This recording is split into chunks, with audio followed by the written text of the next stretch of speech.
Study affairs. इस video में हम एंशिएंट हिस्ट्री से संबंधित जो भी इम्पोर्टेंट फैक्ट हैं और जो हमारे एग्जाम के लिए काफ़ी इम्पोर्टेंट हैं तो इनके बारे में यहाँ हम देखेंगे। चलिए स्टार्ट करते हैं। इतिहास। देखिए, इतिहास को अध्ययन की सुविधा के नज़रिए से इसे मोटे तौर पर 3 भागों में डिवाइड किया गया। प्राग ऐतिहासिक काल, आदि ऐतिहासिक काल और ऐतिहासिक काल। देखिए, जो प्राग ऐतिहासिक काल है तो इसमें कोई भी लिखित साक्ष्य वगैरह नहीं पाए गए हैं, जिसके बारे में हमें प्राग ऐतिहासिक काल के बारे में जानकारी प्राप्त हो सके। यहाँ प्राग ऐतिहासिक काल के बारे में हमें जो जानकारी है तो यहाँ जो पत्थरों के बने औजार या वस्तुएं होती थी तो उन्हीं के आधार पे हमें जानकारी मिलती है, इसीलिए इसे पाषाण काल के रूप में भी जानते हैं। तो प्राग ऐतिहासिक काल को 3 भागों में डिवाइड किया गया। पूरा पाषाण काल, मध्य पाषाण काल और नवपाषाण काल। पूरा पाषाण काल को फिर 3 कालखंडों में डिवाइड किया गया है।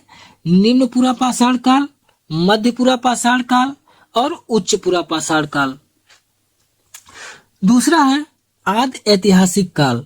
देखिए, जो आदि ऐतिहासिक काल है यहाँ पर लिखित साक्ष्य तो पाए गए हैं, लेकिन उस लिपि को लिखित साक्ष्य को आज तक पढ़ा नहीं जा सका है। अगर हम बात करें इंडस वैली सिविलाइजेशन में, यहाँ पर लिखित साक्ष्य तो पाए गए हैं लेकिन आज तक उसको पढ़ा नहीं जा सका है। तो आदि ऐतिहासिक काल को 2 भागों में डिवाइड किया गया है। इंडस वैली सिविलाइजेशन यानी सिंधु घाटी की सभ्यता और वैदिक सिविलाइजेशन यानी वैदिक पीरियड, वैदिक सभ्यता। फिर से वैदिक सभ्यता को 2 भागों में बांटा गया है। प्रारंभिक वैदिक काल यानी ऋग्वैदिक पीरियड और लेटर वैदिक पीरियड, उत्तर वैदिक काल। जो वैदिक पीरियड है, वैदिक काल, वो 1500 ईसा पूर्व से 1000 ईसा पूर्व मानी जाती है और लेटर वैदिक पीरियड जो है, उत्तर वैदिक काल, 1000 ईसा पूर्व से 600 ईसा पूर्व तक मानी जाती है। तीसरा भाग है ऐतिहासिक काल। देखिए, जो ऐतिहासिक काल है तो इसे ऐतिहासिक काल इसलिए माना जाता है क्योंकि यहाँ पर हमें स्रोत के रूप में लिखित साक्ष्य मिले हैं और उन्हीं लिखित साक्ष्य को पढ़ा जा सका है, जिसके आधार पर हमें इतिहास के बारे में जानकारी मिलती है, इसीलिए हम उसको ऐतिहासिक काल कहते हैं। तो ऐतिहासिक काल को हम 3 भागों में बांटते हैं। प्राचीन भारत का इतिहास, मध्यकालीन भारत का इतिहास और आधुनिक भारत का इतिहास। देखिए, ये कालखंड है यानी कौन से काल का है और कौन से काल का यह स्थल है, स्थल से क्या प्राप्ति हुई है। पूरा पाषाण काल। देखिए, पूरा पाषाण काल जो भीमबेटका है, यह पूरा पाषाण काल का स्थल है और यहाँ से भीमबेटका गुफा चित्र प्राप्ति हुए हैं। मध्य यानी भीमबेटका जो है यह पूरा पाषाण कालीन स्थल है। मध्य पाषाण काल का जो स्थल है यह सराय नाहर, राय और महदहा है। यहाँ से मानव के अस्थिपंजर के पहला अवशेष की प्राप्ति हुई है। कहाँ से? सराय नाहर, राय और महदहा से। चौपानी मांडो, यह भी मध्य पाषाण कालीन स्थल है। यहाँ से वन निधान का प्रमाण मिले हैं। आदमगढ़ और बागौर से, ये भी मध्य पाषाण कालीन स्थल है और यहाँ से पशुपालन के सबसे प्राचीनतम साक्ष्य मिले हुए हैं। नवपाषाण काल। देखिए, नवपाषाण काल का जो स्थल है वह है कोल्डिवा, बुर्जहोम, चिरांद, संगनकल्लू, पिकलीहल और उतनूर। ये नवपाषाण कालीन स्थल हैं। कोल्डिवा से यहाँ पर सबसे पहले चावल के साक्ष्य मिले। बुर्जहोम से मानव कंकाल के साथ कुत्ते के कंकाल के अवशेष की प्राप्ति हुई है। चिरांद से पशु हड्डी और हिरण के सींग के उपकरण यहाँ से मिले। संगनकल्लू और पिकलीहल उतनूर से राख के टीले के साक्ष्य की प्राप्ति हुई है। नवपाषाण काल की अगर हम बात करें, इस काल की प्रमुख जो देन है तो यहाँ से कृषि का विकास जो है नवपाषाण काल से ही स्टार्ट होता है। आग की खोज जो है वो भी नवपाषाण काल से ही होती है और पहिए का आविष्कार यानी आग का खोज और पहिए का आविष्कार तथा कृषि का विकास, ये तीनों ही नवपाषाण काल से ही स्टार्ट होती है। अब बात करते हैं इंडस वैली सिविलाइजेशन की, यानी सिंधु घाटी सभ्यता की। देखिए, सिंधु घाटी सभ्यता यानी इंडस वैली सिविलाइजेशन को कई नामों से जानते हैं। इसे कांस्य युगीन सभ्यता या फिर हड़प्पन सभ्यता के नाम से भी जानते हैं। अगर इसकी हम डेट की बात करें तो यह 2300 ईसा पूर्व से लगभग 1700 ईसा पूर्व मानी जाती है। किसके द्वारा? तो कार्बन 14 विधि के द्वारा इसका पता लगाया गया है कि यह इंडस वैली सिविलाइजेशन जो है 2300 ईसा पूर्व से 1700 ईसा पूर्व पहले थी। विस्तार की अगर बात करें तो उत्तर में मांडा चिनाब नदी के तट पर है जम्मू कश्मीर में। यहां से लेकर के दक्षिण में दैमाबाद यानी जो महाराष्ट्र में है, गोदावरी नदी के तट पर है दैमाबाद। यहाँ उत्तर से दक्षिण तक विस्तार है। सबसे पूर्व में आलमगीर यानी जो उत्तर प्रदेश में है, यह आलमगीर हिंडन नदी के तट पर है। पश्चिम में सुक्कागंड और दास्क नदी के तट पर है। यहाँ तक का इसका विस्तार देखा गया है। यानी सिंधु घाटी का अगर पूछे सबसे उत्तरी स्थल कौन था, तो मांडा था जम्मू कश्मीर में। किस नदी पर? तो चिनाब नदी के तट पर। सबसे दक्षिणी स्थल दैमाबाद किस नदी के तट पर है, तो यह गोदावरी नदी के तट पर है महाराष्ट्र में। सबसे पूर्वी स्थल जो है आलमगीर है, यह हिंडन नदी के तट पर है और उत्तर प्रदेश में है। इंडस वैली सिविलाइजेशन का सबसे पश्चिमी जो स्थल है वह सुत्का गंडौर है, दास्क नदी के तट पर है और यह सबसे पश्चिमी स्थल है। इंडस वैली सिविलाइजेशन के जो महत्वपूर्ण स्थल हैं वो कौन से हैं, उनकी स्थिति क्या है और उनको कौन खोजा, ईयर क्या है और उनसे स्थलों से क्या प्राप्ति हुई है। जैसे हड़प्पा जो स्थल है यह मांटेगोमरी जिला पंजाब यानी पाकिस्तान में रावी नदी के बाएं तट पर स्थित है। इसकी खोज जो है वो दयाराम साहनी के द्वारा की गई है। किस ईयर में? 1921 में। हड़प्पा स्थल से विशाल अन्नागार, समाधान RH-37, नृत्य मुद्रा का खंडित धड़, आयताकार मुहर पर स्त्री के गर्भ से निकलता हुआ पौधा, ये यहाँ से हड़प्पा स्थल से प्राप्ति हुई है। नेक्स्ट स्थल है मोहनजोदड़ो। मोहनजोदड़ो जो है यह सिंध नदी के दाएं तट पर लरकाना जिला पाकिस्तान में है। इसकी जो खोज की थी राखलदास बनर्जी के द्वारा उत्खनन किया गया था 1922 में। मोहनजोदड़ो से बृहत स्नागार, विशाल अन्नागार, नर्तकी की कांस्य की मूर्ति, एक मुद्रा पर पद्मासन की मुद्रा में विराजमान एक योगी का चित्र जिनके 3 मुख हैं, यहाँ से प्राप्ति हुई है मोहनजोदड़ो से। लोथल गुजरात में है और यह भोगवा नदी के तट पर है अहमदाबाद में। S.R. राव इसका उत्खनन किए थे 1955 में। लोथल से 3 युगल समाधिकरण यहाँ से मिले हुए हैं। गोदीबाड़ा यानी डाक यार्ड यहाँ से पाया गया है। मनके बनाने के जो कारखाने हैं लोथल से ही मिले हैं। हाथी दांत का पैमाना यहाँ से पाया गया है। धौलावीरा स्थल जो है यह भी गुजरात में है, कच्छ वाले एरिया में। R.S. बिस्ट के द्वारा 1967 में इसका उत्खनन कराया गया और यहाँ से उन्नत जल प्रबंधन व्यवस्था, सालकृत जलकुंड, 10 चिन्हों वाला एक शिलालेख की प्राप्ति यही धौलावीरा से हुई है। कालीबंगा जो है यह हनुमानगढ़ राजस्थान में स्थित है।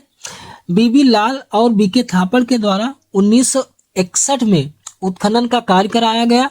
यहाँ से कच्ची ईंटों के बने भवन, जुते हुए खेत के साक्ष्य, भूकंप आने के साक्ष्य और प्राय सभी घरों में कुएं यहाँ कालीबंगा से देखने को मिले हैं।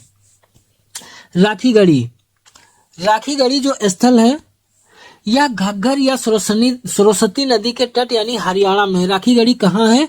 तो यह स्थल हरियाणा में है। सूरजभान भारत में स्थित सबसे बड़ा संदर्भ स्थल यानी इंडस वैली सिविलाइजेशन का सबसे बड़ा स्थल राखीगढ़ी है। कहाँ है? हरियाणा में है। इसका उत्खनन कार्य कौन कराया? तो सूरजभान के द्वारा कराया गया। बनावली स्थल जो है यह भी हरियाणा में है।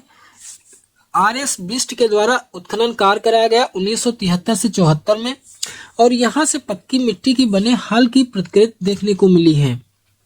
रोपड़ यह पंजाब में स्थल है। यज्ञदत्त शर्मा उत्खनन करता थे। 1953 से 56 में उत्खनन कराए। मनुष्य के साथ यहाँ पालतू कुत्ता दफनाए जाने का साक्ष्य मिला हुआ है।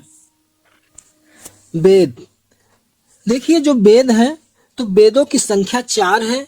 इनके जो संकलन करता है वो महर्षि कृष्णदेवराय जी वेद व्यास जी हैं। सबसे प्राचीन वेद ऋग्वेद है। ऋग्वेद में 10 मंडल हैं, और इसमें 10 मंडल में दो सबसे प्राचीनतम मंडल 2 से 7 ये सबसे प्राचीन मंडल हैं। वेद त्रयी, देखो जो 4 वेद हैं ऋग्वेद, सामवेद, यजुर्वेद और अथर्ववेद, तो अथर्ववेद को निकाल दें, यानी कि ऋग्वेद, सामवेद और यजुर्वेद, इन तीनों वेदों को मिलाकर वेद त्रयी के नाम से जानते हैं। ऋग्वेद कालीन सबसे महत्वपूर्ण जो देवता थे वो इंद्र माने जाते हैं। इंद्र को 200 यानी 250 सूक्त समर्पित थे, और अग्नि को 200 सूक्त समर्पित हैं। बोगज कोई अभिलेख में वैदिक देवता इंद्र, वरुण और मित्र नाथसात, ये यहाँ बोगज वही अभिलेख से जो साक्ष्य मिले हैं, तो इस पीरियड में इंद्र, वरुण, मित्र, नाथसात ये प्रमुख देवता थे। वैदिक आर्यों की जो भाषा थी वो संस्कृत। ऋग्वेद के मंडल हैं, इनसे पूछा जाता है कि कौन सा मंडल किसके द्वारा लिखा गया है और इस मंडल में क्या वर्णित है। तो ऋग्वेद का जो प्रथम मंडल है ये मध्य छंदा, मेधातिथि, गौतमा आदि के द्वारा ये रचा गया है। द्वितीय मंडल जो है गृहस्मद के द्वारा ये रचयिता है इसके, और ऋग्वेद के तीसरे मंडल के विश्वामित्र हैं। ऋग्वेद के तीसरे मंडल में ही गायत्री मंत्र का वर्णन है। ऋग्वेद के जो चौथा मंडल है ये वामदेव के द्वारा रचा गया है, और यहाँ से ऋग्वेद के चौथे मंडल से ये कृषि से संबंधित मंत्र यहाँ से मिलता है। ऋग्वेद के 5वें मंडल जो है ये अत्र इसके रचयिता है। छठा मंडल के रचयिता भारद्वाज जी हैं। 7वें मंडल के रचयिता वशिष्ठ जी हैं, और यहाँ पर ऋग्वेद के 7वें मंडल से ही 10 राग युद्ध का वर्णन देखने को मिलता है। 8वां मंडल है वह कांड और अंगिरस के द्वारा रचा गया है। 9वें मंडल के रचयिता ऋषिगण हैं। 9वें मंडल में सोम मंडल, इसे सोम मंडल के रूप में भी जाना जाता है। ऋग्वेद का जो 10वां मंडल है ये बिमदा, इंद्र, शची व अन्य ये इसके रचयिता हैं। पुरुष सूक्त यानी चारों वर्णों ब्राह्मण, क्षत्रिय, वैश्य और शूद्र का वर्णन ऋग्वेद के 10वें मंडल के पुरुष सूक्त में देखने को मिलता है। वैदिक साहित्य का विकास, देखिए जो वैदिक साहित्य है तो इसका विकास संहिता, ब्राह्मण, आर्णयक और उपनिषद के रूप में देखने को मिलता है। जो संहिता होती है तो यह ऋग्वेद, यजुर्वेद, सामवेद और अर्थवेद के रूप में ये संहिता देखने को मिलती है। ब्राह्मण जो ग्रंथ होते हैं तो ब्राह्मण ग्रंथ संहिता के भाष्य के रूप में लिखे गए ग्रंथ होते हैं। आरण्यक जो है ये ब्राह्मण ग्रंथों के परिशिष्ट होते हैं, और इनकी रचना जो है वनों में की गई थी। उपनिषद आरण्यक का एक विशिष्ट भाग है, और ये भारतीय दर्शन के स्रोत माने जाते हैं उपनिषद। वेद हैं वेद से संबंधित और उनके संकलनकर्ता, इनके उपवेद कौन है, ऋत्विक क्या है, चलिए देखते हैं। ऋग्वेद का उपवेद आयुर्वेद है, और इसको जो पढ़ता है उसे होता कहते हैं, यानी ऋत्विक जो है ऋग्वेद का होता है। ऋचाओं का इसमें संकलन देखने को मिलता है ऋग्वेद में। यजुर्वेद इसका उपवेद धनुर्वेद है, और इसका जो वाचन करता है वो अर्धायु कहलाता है, यानी ऋत्विक जो है यजुर्वेद का अर्धायु है। तो इसका संकलन जो यहाँ से मिलता है, यज्ञ कर्म से संबंधित सूक्त यहाँ से देखने को मिलते हैं। सामवेद या गंधर्व इसका उपवेद है, और इसको पढ़ने वाला उद्गाता कहलाता है, और यहाँ गीतों का संकलन यानी यह म्यूजिक से संबंधित सामवेद है। अथर्ववेद इसका उपवेद शिल्पवेद है, और इसका ऋत्विक यानी जो इसका वाचन करता है वह ब्रह्मा कहलाता है। अथर्ववेद में तंत्र मंत्र, रोग निवारक ये उपाय अथर्ववेद में देखने को मिलते हैं। जो मूल वैदिक साहित्य है तो उनको समझने के लिए 6 वेदांग ग्रंथों की रचना की गई है। ये 6 वेदांग ग्रंथ कौन से हैं? शिक्षा, निरुक्त, कल्प, छांद, व्याकरण और ज्योतिष। ये 6 वेदांग हैं। ये 6 वेदांग जो हैं इनके थ्रू ही जो मूल वैदिक साहित्य होते हैं वे समझे जाते हैं। कुछ वैदिक कालीन नदियां हैं और उन नदियों के प्राचीन क्या नाम थे ये यहाँ पर देखते हैं। देखिए चेनाब, इसका प्राचीन नाम अस्कनी था, यानी वैदिक पीरियड में चेनाब को अस्कनी के नाम से जानते थे। राबी, इसका प्राचीन नाम पारसुड़ी था। ब्यास, बिपाशा, सतलज, शतुर्धी, गंडक, सदानीरा, काबुल, कुभा, कुर्रम, कुर्मू, गोमल, गोमती, घग्गर, द्रौपदी, स्वाद, सुवास्तु, झेलम, बितस्ता। तो ये वैदिक कालीन कुछ प्रमुख नदियां हैं और इनके प्राचीन नाम कभी पूछ लेता है कि ये नदी है, इनके प्राचीन नाम क्या हैं। वैदिक पीरियड में 12 रत्निन और जो हमारा शतपथ ब्राह्मण है तो उसमें 12 रत्निन का वर्ण देखने को मिलता है। तो 12 रत्निन कौन थे? युवराज, पट्टमहिषी, पुरोहित, सेनानी, सूत, अक्षवाप, छता, भागदूत, संग्रहिता, पालागल, गाविकृत और गामड़ी। तो ये 12 जो रत्निन है इनका वर्णन शतपथ ब्राह्मण में देखने को मिलता है। और वैदिक पीरियड में 16 तरीके के संस्कार देखने को मिलते हैं। तो कौन से 16 संस्कार थे? गर्भधान, पुंसवन, सीमांतोन्नयन, जातकर्म, नामकरण, निष्कर्मण, अन्नप्राशन, चूड़ाकरण, कर्णवेद, विद्यारंभ, उपनयन, वेदारंभ, केशांत, समावर्तन, विवाह, अंत्येष्टि। तो ये 16 तरीके के 16 संस्कार वैदिक पीरियड में देखने को मिलते हैं। 4 तरीके के आश्रम बताए गए हैं। जो 4 तरीके के आश्रम बताए गए हैं इनका उल्लेख जो है वो ऋग्वैदिक के जाबालो उपनिषद में देखने को मिलता है। देखिए, एक व्यक्ति की उम्र को 100 वर्ष मान करके 25-25 वर्ष पर यानी 4 आश्रम में डिवाइड किया गया है। यानी व्यक्ति 4 आश्रमों में प्रवेश करता है। ब्रह्माश्रम, गृहस्थ आश्रम, वानप्रस्थ और सन्यास। ये 25-25 वर्ष मान करके 4 आश्रम हैं। वैदिक पीरियड में विवाह होते थे, उनमें विभिन्न प्रकार के विवाह उस समय प्रचलित थे, जैसे दैव विवाह, आर्ष विवाह, प्रजापति विवाह, असुर विवाह, गंधर्व विवाह। जैसे भगवान श्री कृष्ण ने जो रुक्मणी से विवाह किया था तो उनका ये गंधर्व विवाह था। राक्षस विवाह, पैशाच विवाह और ब्रह्म विवाह, ये विवाह के प्रचलन वैदिक पीरियड में देखने को मिलते हैं। देखिए, एक साइड वेद दे रखा है और उनसे संबंधित ब्राह्मण ग्रंथ, आर्णयक उपनिषद और उसमें क्या वर्णित है ये दे रखी। देखिए, देखते हैं। देखिए, ऋग्वेद। ऋग्वेद में इसका जो ब्राह्मण है तो ऐत्रेय और कौशिकी, ये 2 ब्राह्मण ग्रंथ हैं ऋग्वेद के। जो ऋग्वेद का आर्णयक है ऐत्रेय और कौशिकी, ये ऐत्रेय है उपनिषद, ऐत्रेय और कौशिकी, यानी याद रखने में काफी आसानी है। ऋग्वेद का ब्राह्मण ग्रंथ ऐत्रेय कौशिकी, आर्णयक ऐत्रेय कौशिकी, उपनिषद ऐत्रेय कौशिकी, यानी अगर ये देखने को मिले तो यही लगाना। इसमें अगर क्या है कि ऐत्रेय ब्राह्मण में राजस्व यज्ञ और सतयुग, त्रेता, द्वापर, कलयुग का वर्णन देखने को ऋग्वेद में मिलता है। यजुर्वेद जो है या यजुर्वेद को इसके 2 शाखाएं हैं, एक कृष्ण यजुर्वेद, दूसरी शुक्ल यजुर्वेद। कृष्ण यजुर्वेद की जो शाखा है इसके अंतर्गत काठक, कपिष्ठल, मैत्राणी, तैत्तिरीय इसकी और शाखा है। लेकिन बस यही देखना कि कृष्ण यजुर्वेद और शुक्ल यजुर्वेद, यजुर्वेद की 2 शाखाएं हैं।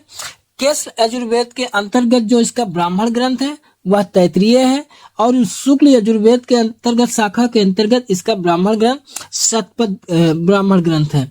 आर्यक जो है कैस यजुर्वेद का, तो यह तैत्तिरीय और मैत्रायणी ये आर्यक ग्रंथ है। बृहदारण्यक जो है यह शुक्ल यजुर्वेद का आर्यक है। उपनिषद तैत्तिरीय, मैत्रायणी, श्वेताश्वर, कठोपनिषद ये जो है कैस यजुर्वेद की उपनिषद है। शुक्ल यजुर्वेद के जो उपनिषद है ईशोपनिषद, बृहदारण्यक, इसमें जो है तमसो म ज्योतिर्गमय कथन जो है बृहदारण्यक उपनिषद से लिया गया है। यानी पूछता है तमसो म ज्योतिर्गमय ये जो कथन है ये कहाँ से लिया गया है, तो बृहदारण्यक उपनिषद से इसको लिया गया है। याज्ञवल्क मैत्री संवाद जो है यह कहाँ देखने को मिलता है, तो यह शतपथ ब्राह्मण में। जल प्लावन की कथा, विदेह माधव की कथा, पुरुरवा उर्वशी का आख्यान ये भी जो है तो ये शतपथ ब्राह्मण में देखने को मिलता है। यानी उल्लेख जो है शतपथ ब्राह्मण में है। बृहदारण्यक उपनिषद में याज्ञवल्क गार्गी संवाद का वर्णन है। कठोपनिषद में यम नाचिकेता का संवाद का वर्णन देखने को मिलता है। स्त्रियों को जो स्त्रियां थी उनको यज्ञ वीत धारण करने का अधिकार तैत्तिरीय उपनिषद देता है। अगला है सामवेद। सामवेद का जो शाखा है वो कौथुम, रामनीय, जैमिनीय इसकी शाखाएं हैं। इसका जो ब्राह्मण ग्रंथ है सामवेद का पंचविंश है, छंदोग्य है, जैमिनीय और षणविंश ये सामवेद के ब्राह्मण ग्रंथ हैं। इसका जो आर्यक है आर्यक, छंदोग्य, जैमिनीय ये सामवेद के आर्यक हैं। इसका जो उपनिषद है तो वो छंदोग्य और केन है। छंदोग्य उपनिषद सबसे प्राचीन उपनिषद है। तो यह छंदोग्य उपनिषद किसका है, सामवेद का है, सबसे प्राचीन उपनिषद है। इसी उपनिषद में कृष्ण का उल्लेख देखने को मिलता है, किसमें, छंदोग्य उपनिषद में। सत्यकाम जवाल कथा, उद्दालक, अरुणी व श्वेत के संवाद का उल्लेख इसी छंदोग्य उपनिषद है इसी में वर्णन देखने को मिलता है। ब्रह्मचर्य, गृहस्थ, वानप्रस्थ ये तीन आश्रम जो हैं ये छंदोग्य उपनिषद में है, इनका उल्लेख है। चौथा वेद है अथर्ववेद। देखिए अथर्ववेद की जो शाखाएं हैं वो शौनक और पिप्पलाद इसकी शाखाएं हैं दो प्रमुख, और ब्राह्मण ग्रंथ तो ओनली एक इसका गोपद जो है या अथर्ववेद का एक ब्राह्मण ग्रंथ है। इसका जो उपनिषद है तो वह मंडूक उपनिषद, मंडूक ये उपनिषद है। प्रश्न उपनिषद, मुंडूक उपनिषद में ही जो हमारा सत्यमेव जयते है यहीं से लिया गया है। सबसे छोटा उपनिषद जो है या मंडूक उपनिषद ही है।